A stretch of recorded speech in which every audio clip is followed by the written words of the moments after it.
Good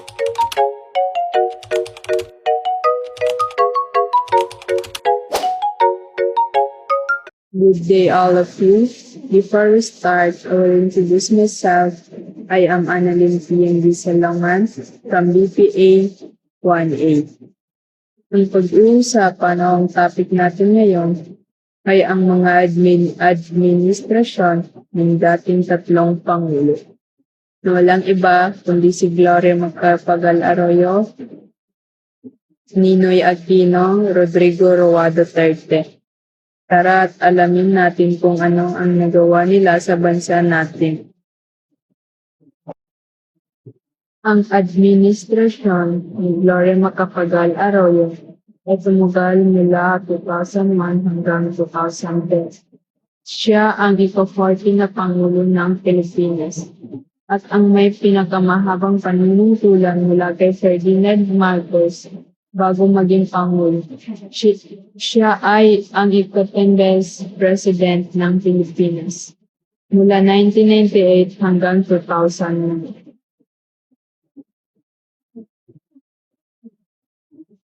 Paglago ng ekonomiya. Isa sa mga pangunahing layunin ng Administrasyong Arroyo ay ang pagpapalakas ng ekonomiya ng Pilipinas. Halos triple ang laki ng ekonomiya ng Pilipinas. Mula 74 billion noong 2000 hanggang mahigit 200 billion noong 2010. Fiscal reforms.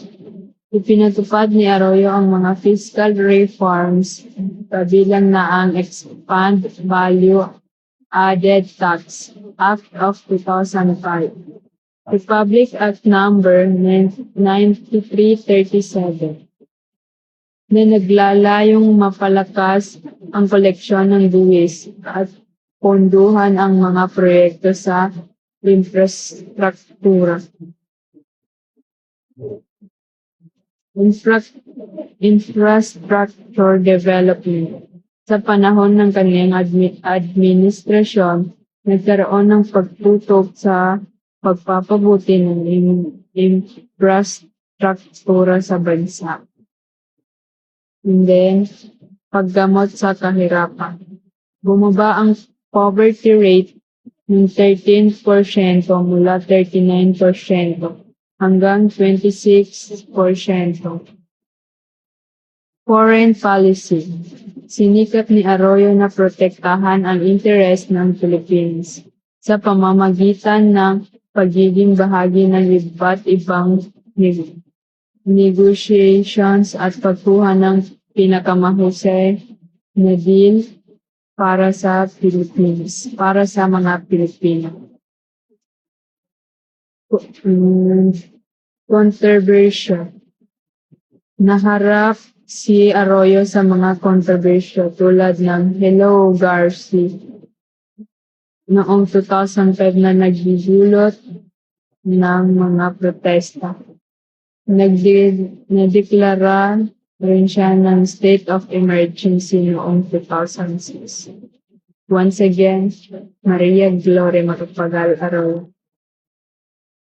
Ang administrasyon ng Rodrigo Roa Duterte na nagsimula noong Hunyo 30, 2016 at nagtapos noong Hunyo 30, 2020 ay nagdulot ng malaking pagbabago sa Pilipinas. Si Duterte ang kauna-unahang presidente na nagmula sa Mindanao at nagtrabaho sa lahat ng tatlong sangay ng gobyerno. Nanalo siya sa eleksyon dahil sa lumalaking pagkadismaya sa post-EDSA governance na pumapabor sa mga piling tao kaysa sa ordinaryong Filipino.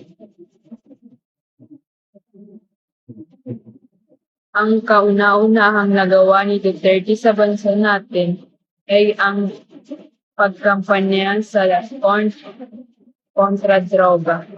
Naglunsad si Duterte ng kampanya laban sa ilegal na droga at korupsyon.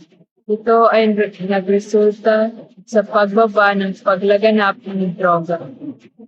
Pangalawa, infrastructure development. Itinaguyod ni Duterte ang build, isang ambisyosong programa sa infrastruktura at nagpataas ng gastusin. Pangatlo, mga reformang pang-ekonomiya.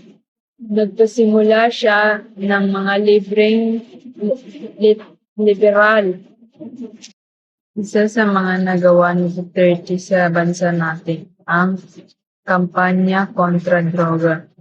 Naglunsad si Duterte ng kampanya laban sa illegal na droga at korupsyon. Ito ay nagresulta sa pagbaba ng paglaganap ng droga. Ito yung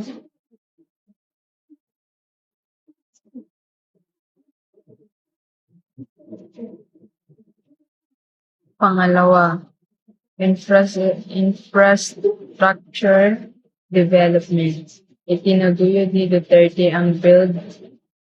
Ang administrasyon ni Ninoy Aquino ay tumutukoy kay Benigno Aquino na naging Pangulo ng Pilipinas mula 2010 hanggang 2016. Narito ang ilang mahahalagang punto tungkol sa kanyang administrasyon. Una, paglago ng ekonomiya. Isa sa mga pangunahing tagumpay ng administrasyon ni Aquino ay ang pagpapalakas ng ekonomiya ng Pilipinas. Nagkaroon ng pagtaas sa GDP growth rate at pagbaba sa employment rate. Pangalawa, kampanya laban sa korupsyon. Isinulong ni Aquino ang isang agresibong kampanya laban sa korupsyon. Kabilang dito ang pagpapatibay ng governance at pagpapababa ng mga gastusin ng mga proyekto ng gobyerno sa pamamagitan ng pagtanggal ng mga corruption payments. Pangatlo, pagpapabuti ng koleksyon ng buwis. Pinagtuunan din ng pansin ang pagpapataas ng koleksyon ng buwis mula sa dating 12% ng GDP ay naging higit sa 15%. Pang-apat, social services. Itinoon din ang pansin sa pagpapalawak ng social services tulad ng universal health insurance at conditional cash transfer program na nakatulong sa pag-angat ng milyon-milyong Pilipino mula sa kahirapan. Panglima, K-12 program. Ipinatupad ang K-12 program sa edukasyon na naglalayong gawing mas competitive ang mga estudyanteng Pilipino sa buong mundo. Pang-anim, Bangsamoro Peace Process. Isinulong din ang Bangsamoro Peace Process upang magkaroon ng kapayapaan sa Mindanao. And disaster response.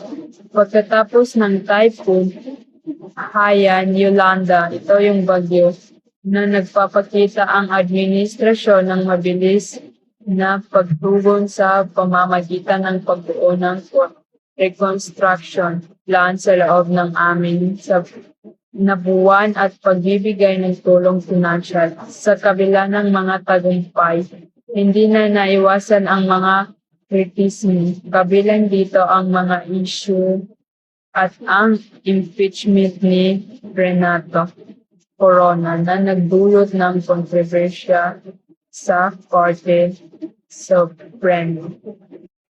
Pangtatlo, mga reformang pang-ekonomiya. Nagpasimula siya ng mga liberal na reformang pang-ekonomiya, kabilang ang pagbabago sa sistema ng pagbubuwis ng bansa. Nagtatag din siya ng freedom of information sa ilalim ng sangay ng ehekutibo upang alisin ang korupsyon at red tape. Pang-apat, agrikultura.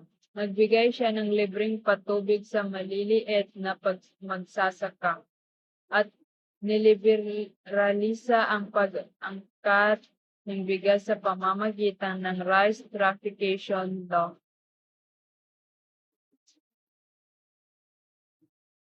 Kampanya laban sa terorismo. Ipinatupad ni Duterte ang kampanya laban sa terorismo at nilagdaan ang Anti-Terrorism Act. Nadeklara siya ng martial law sa Mindanao sa panahon ng laban sa Marawi at pinalawig ito ng 2 taon.